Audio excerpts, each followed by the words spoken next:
Hello साथियों, आज हम बात करने वाले हैं HSC CET मेंस के जो एग्ज़ाम डेट के ऊपर और जो उनकी लिए लेट क्यों हो रहे पेपर, उनकी जो लिस्ट क्यों नहीं आ रही, जो बच्चे एलिजिबल उनको लेके उनके ऊपर बात करेंगे। और 20 ग्रुप और TGT और ग्रुप डी के बारे में बात करते हैं।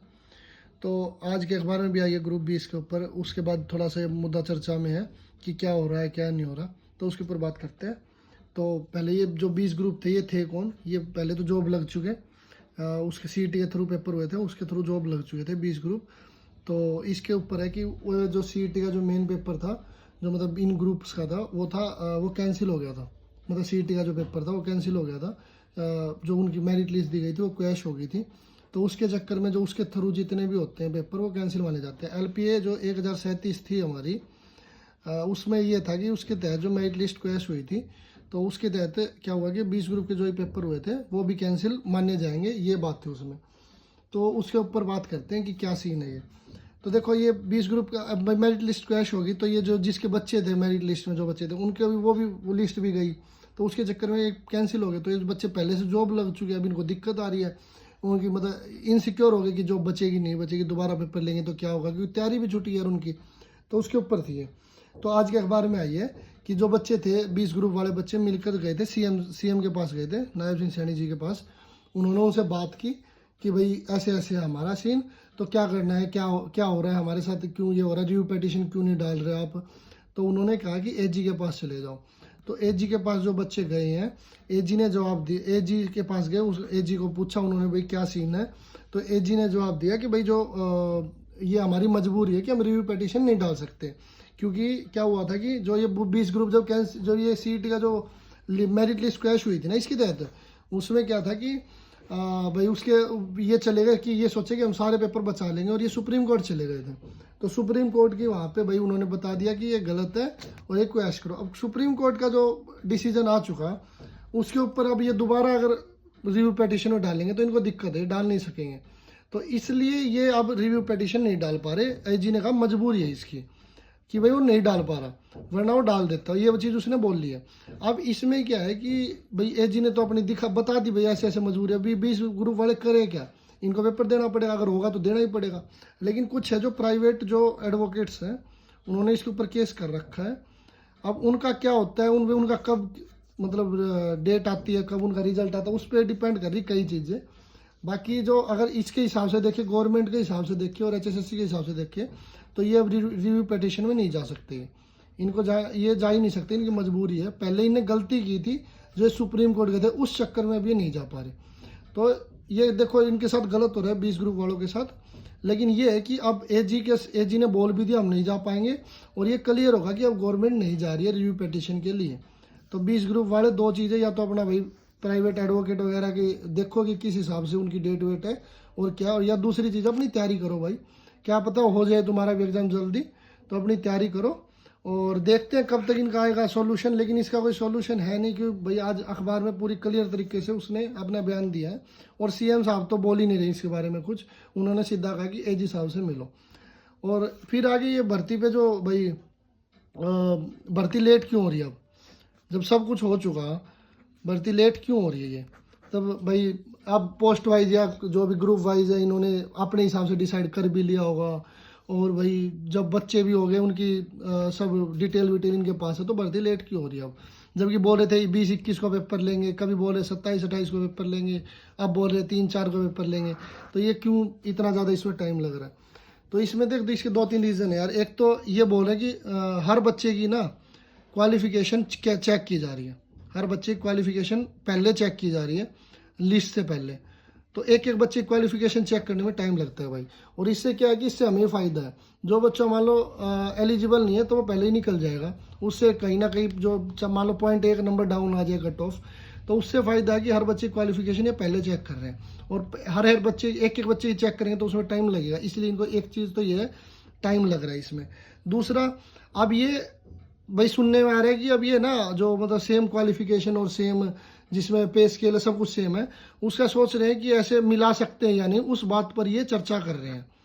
भाई अभी भी ये सोच रहे हैं कि भाई हम ज़्यादा से ज़्यादा बच्चे ले लें ताकि पेपर दे सके। वही जो बच्चे उसको वो करते हैं, भाई बच्चे भी चाहते हैं कि ज़्यादा से ज़्यादा, तो उसके ऊपर भी चर्चा कर रहे हैं। तो उसके चक्कर में भी थोड़ा सा टाइम लग रहा है कि पोस्ट इनके पास ना पोस्ट वाइज वाली बनी रखी है इनके पोस्ट वाइज वाली इनके पास लिस्ट है वो बनी रखी है, लेकिन ये फिर भी इसमें जाना चाह रहे हैं कि भाई किसी तरह अगर हर पिछले केस देख रहे हैं भाई कहीं दिक्कत आए नहीं आए तो ऐसे भी कर सकते हैं, और कोई दिक्कत आ रही है तो ये करे। बाकी ये लिस्ट इनके पास तैयार रखी, इनको कोई दिक्कत नहीं होनी। तो मेन यही है कि इनकी जो लेट हो रहे हैं वो क्वालिफिकेशन चेक के चक्कर में हो जा रहा है इन पे लेट, और उनका एक भाई क्वालिफिकेशन हर बच्चे की चेक करें, टाइम लगेगा उसमें। तो तीसरा एक पॉइंट और है, BCA BCB वाला केस हो रहा है जो अब यार इन्होंने देखो उसमें BCA BCB वाले केस में चाहे इनका कोई भी वो मैटर हो कि भाई चाहते हो ये हो या चाहते हो ना हो, लेकिन ये केस है, इसकी तारीख है मंडे 22 तारीख की तारीख है इसकी, तो ये शायद उसका भी वेट कर रहे हो कि भाई एक बार इसका रिजल्ट आ जाए उसके बाद हम निकाल लें। अगर इसमें अगर नेक्स्ट डेट लगती है तो ये निकाल लेंगे वो 100%। अगर नेक्स्ट डेट इसमें अगर लगती है तो वो तो निकालनी पड़ेगी, इनकी मजबूरी है। क्या पता डेट तो यार कोर्ट का केस है कितने दिन चल जाए। बाकी 22 तक शायद इसलिए वेट कर रहे हो कि भाई 22 को एक बार आ जाए फिर हम लिस्ट निकाल देंगे, तो उस चक्कर में शायद लेट हो रहा हो। बाकी इसमें लेट अब ज़्यादा होगा नहीं भाई, यही है कि भाई अगस्त में हो जाएगा आपका, अगर जुलाई के लास्ट में नहीं तो अगस्त में पेपर हो जाएंगे JEE वेई के, तो कन्फर्म है क्योंकि वो पहले बोले सबसे पहले JEE का पेपर होगा, ग्रुप 1 और 2 जो है तो उसका पेपर सबसे पहले होगा। तो ये है कि अगस्त के जो 3-4 बोले शायद हो जाए, 3-4 से आगे ना जाए क्योंकि दिन काफ़ी अभी 13-14 दिन है, जो उस 3-4 मान के चलो कि 3-4 को JEE वगैरह का पेपर हो सकता है। तो बात करते हैं ग्रुप D और TGT रिजल्ट की, कि ग्रुप D का रिजल्ट क्यों नहीं आ रहा, TGT का रिजल्ट क्यों नहीं आ रहा, उसके ऊपर बात करते हैं।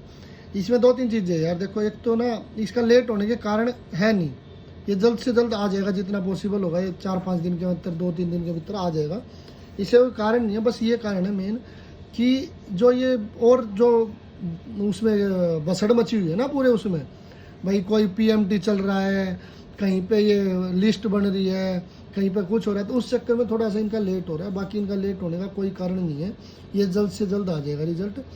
और रही बात TGT और ग्रुप D की कि भाई किसी ने डाला था कि कल रात तक आ जाएगा, कोई कह रहा परसों रात तक आ जाएगा, आज रात तक आ जाएगा। अब किसी को गालियाँ पड़ रही है क्यों नहीं आया। देखो यार गाली वाली देने से कोई फ़ायदा है नहीं, सब अपनी राय रखते हैं, सब अपना हिसाब से चलते हैं, अपने सोर्सेज से पूछते हैं, तो गाली मत दो यार। तो देखो यार TGT वाले बच्चे या ग्रुप D वाले बच्चे वो इतने दिन रुके हैं, ये पेपर मान लो ये पेपर कब हुआ था लास्ट CET पेपर 2021-22 में हुआ था, TGT का तो पिछले 1-1.5 साल से केस ही चल रहा था। तो भाई जो इतने दिन रुका है वो थोड़े दिन और रुक जाओ, 4-5 दिन में तुम्हारा ऐसा तो है नहीं कुछ हो जाएगा, 4-5 दिन और रुक जाओ, आ जाएंगे। गाड़ी वाड़ी देने से कुछ होगा नहीं किसी को। अब एक बंदे को बहुत गालियाँ पड़ रही हैं भाई, मतलब उसने केस भी किया था पहले कि भाई 5 नंबर के ऊपर केस कर रखा था, तो उसके ऊपर बहुत गालियाँ पड़ रही कि उसने कल रात को बोल दिया था कि TGT का रिजल्ट आ जाएगा और TGT का रिजल्ट नहीं आया, तो उसको गालियाँ पड़ रही है भाई क्यों नहीं आया ये वो। यार इतना वो शॉर्ट होता, मतलब इतना वो श्योर होता तो एक बात होता, वही चेयरमैन नहीं होता यार। उसने केस किया था, उसने 5 नंबर का केस किया था, 5 नंबर हटे थे, इतना लंबा प्रोसीजर चला था, और इतना वो श्योर होता तो ये सब होता ही नहीं ना। तो ये है कि वो बस अपनी राय रख रहा था, उसने अपने सोर्सेज से पूछी थी कि भाई क्या सीन है क्या नहीं है, उन्होंने उनको उसको जैसे पता चला उसने बता दिया यार। तो गाली वाली दो मत।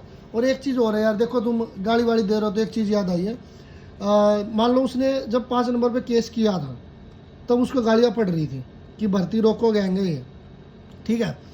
तो भर्ती रोको गैंग का नाम दिया गया था और उसने अपनी पूरी मतलब अकेला ही खड़ा था एक टाइम पे, तो बाद में और साथी आए थे उसके जो भी थे, तो उसने भर्ती रोको गैंग बोला अपने। अब क्या है, जब वो 5 नंबर हट गए तो उसको बहुत ज़्यादा वो भी मिली कि भाई हाँ ठीक है यार तूने बहुत अकेला लड़ाई की, ये वो। आज फिर उसको गालियाँ पड़ रही है 2-3 रीज़न की वजह से। और देखो अगर वो गलत है पढ़नी भी चाहिए, मैं तो ये नहीं कहूँगा कोई गलत इंसान तो उसको बोलना भी चाहिए, गाली मत दो, बस अपनी राय रखो भाई तू यहाँ गलत है। दूसरी चीज़, अब कुछ और जो लोग हैं वो अब केस करने जा रहे हैं ग्रुप के ऊपर, केस कर रहे हैं वो BCA या BCB का केस लगा लो, EWS का केस लगा लो, इनके ऊपर केस कर रहे हैं। तो अब ये मतलब ये समझ लो कि पहले इसको जो ये जो थे भाई जो भर्ती करवाना चाहते थे पहले, अब वो केस करने जा रहे हैं। अब ये नहीं है कि ये गलत है, अब केस कर रहे हैं तो ये भर्ती रुकवा रहे हैं, ऐसा नहीं है। ये यहाँ पे ठीक होंगे तभी ये जा रहे हैं कि भाई हम यहाँ पे ठीक है, वो वहाँ पे ठीक था, ये यहाँ पे ठीक है, गलत कोई नहीं है भाई। उसको ये लगा कि ये चीज़ गलत है, 5 नंबर गलत दिए जा रहे हैं, उसने केस कर दिया, वो जीत गया। इनको ये लग रहा है भाई BCB और BCB और EWS के साथ गलत हो रहा है, ये केस कर रहे हैं, तो ये क्या भर्ती रोको गैंग होगी यार। तो ये भी ठीक है, ये अपनी राय रखते हैं कि ये ठीक है इसलिए ये जा रहे हैं। अगर ये गलत हो कोर्ट इनको भाई नहीं करेगा, डिसमिस कर देगा केस, अगर ये ठीक हो कोर्ट साथ देगा। तो यही बात है कि अगर ये भर्ती रोको गैंग था तो ये भी है, फिर यही बात है यार। अगर ये नहीं था तो ये भी नहीं है। वो सिर्फ अपनी राय रखते हैं कि भाई ऐसा होना चाहिए, ऐसा नहीं होना चाहिए, ये गलत है, ये सही है। तो वो चीज़ चल रही है अब। तो किसी को गाड़ी वाड़ी मत दो भाई, वो भी अपनी तैयारी कर रहे हैं, तुम भी अपनी तैयारी करो। ऐसे गाड़ी वाड़ी देने से कुछ होगा नहीं। तो यही था यार, और तो क्या था, ये भाई टीजीटी और ग्रुप डी का रिजल्ट आ जाएगा 3-4 दिन के अंदर अंदर। ज़्यादा 3-4 दिन लगेंगे, इससे ज़्यादा नहीं लगेंगे। इतने दिन रुको भाई, 4-5 दिन और रुको। और बढ़िया, जिसने भाई तैयारी की थी, जिसका नाम सबका आ जाएगा, जिसके नंबर अच्छे हैं और जॉब भी लग जाए, उसको सैलरी भी मिल रही है अब तो यार। जो ग्रुप डी के बच्चे थे, जो शायद जिन्होंने जॉइन नहीं करी, उनको सैलरी वैलरी मिल रही है। तो ये था कि उनको जो भी आ जाएगा सबका नाम, और जो ये बच्चे इसमें शायद कुछ 3-4 हज़ार बच्चे बचे भी, उनका नाम आ जाएगा। तो ये है कि अपना तैयारी वारी करते रहो, जिनका पेपर है, और जिनका नहीं है अपने भैया अलग वो करो, अपना तैयारी करो। टीजीटी वाले टेंशन ना लो, ग्रुप डी वाले टेंशन ना लो, सबका नाम आ जाएगा। और गाड़ी वाली मत दो भाई किसी को, गाड़ी वाले से कुछ नहीं, और पढ़ाई पर ध्यान रखो। चलो ठीक है, धन्यवाद भाई सबका।